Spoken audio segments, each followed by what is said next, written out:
Okay, so I really don't think people understand how important this is and how effective it can also be for reducing your hunger, reducing your cravings, and also just even subconsciously without you thinking about it, reducing how much food you eat. And it is such a simple tip that nobody ever talks about, and it is your food environment. Okay, what foods do you have in your personal environment around you? What foods and food cues do you come across?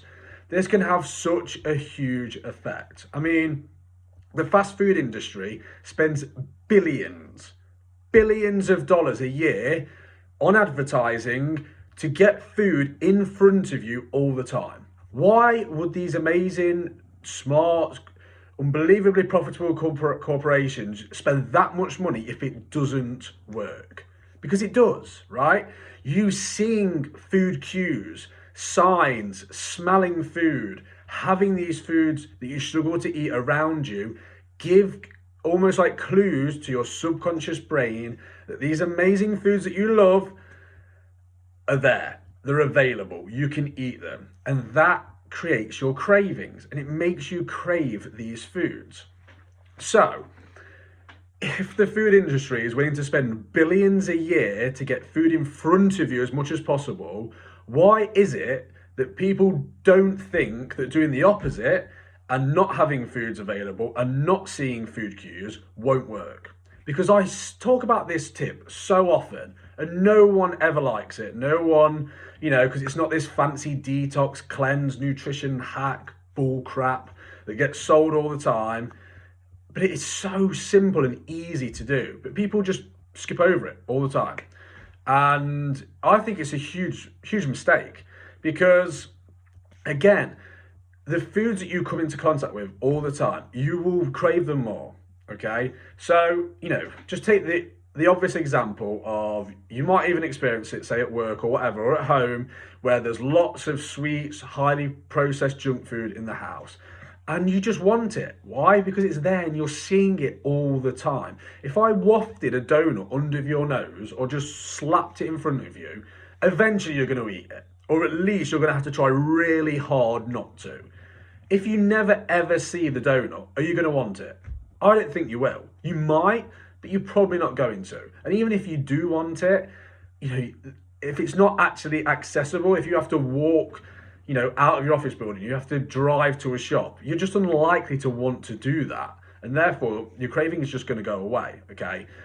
I cannot sort of get across how important this is and how the foods that you have around you will determine most of your cravings, your hunger levels, and just in turn how much you eat. If we know these highly palatable, highly processed junk foods are dead easy to overeat, right? They have so many calories packed into a small package. They don't make us feel full, so they're very easy to overeat. Now, if these are constantly in your house and you're constantly, having to say no to them, taxing your willpower and eventually giving in, you're just going to eat more food overall, right?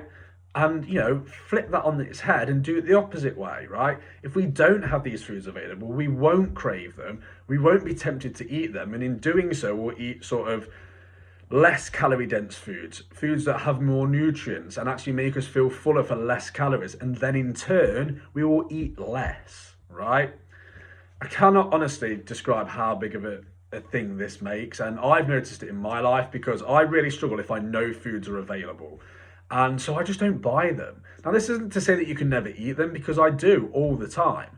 But I make an effort to get them on occasion, okay? And I do it just for that occasion, so that when that one occasion is over, I'm not left with leftovers that I can stumble across all the time and potentially eat, right? And it's made a huge difference for me. I don't crave them as much. If I do crave them, as soon as I realise that I have to make an effort to go out the house and get them, I know I can't be bothered to do that and it's not worth it. So my craving just goes away. As soon as I realise they're not available to me, I just don't want them. But if they're in the house and I know they're there, at some point I will want them, and at some point I will eat them. It's just as simple as that, right? Now, I know it's not as easy for a lot of people just to not buy them for so many different reasons.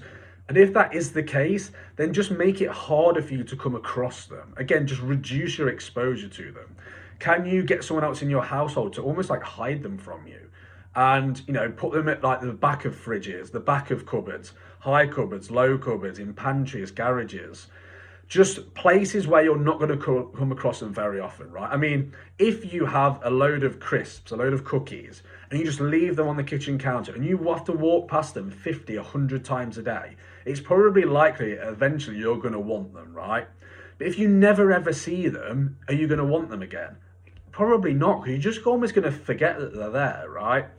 And again, you can also flip this on its head with sort of the healthier foods that we want to encourage ourselves to eat. So, you know, a lot of us often get into that trap of putting fruit and veg, you know, in cupboards and, you know, at the back of fridges, and then we find them like a month later and they're rotted, you know, because we never saw them. If they were out on the counter, if they were in front of us, if they were right in our face every time we open a cupboard and a fridge, we might be encouraged more to eat them, okay? So, yeah, just honestly, do not underestimate the power of this, because it's such a simple tip as well. It's so easy to implement.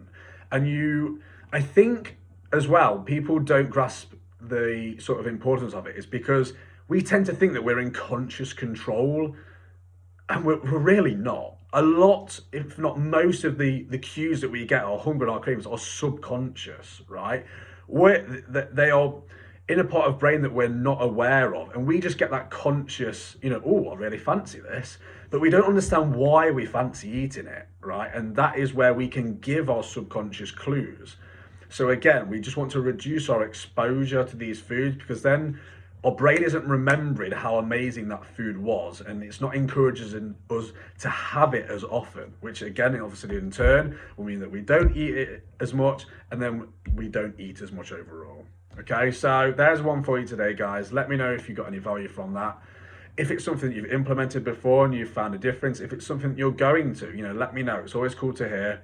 Hopefully you got some value from this. As always, please do subscribe to the channel, hit a like, leave some feedback. It's always nice to hear what people get from videos, any sort of requests, things like that. Please don't be shy. Have a great day, and I will talk to you soon. Thank you.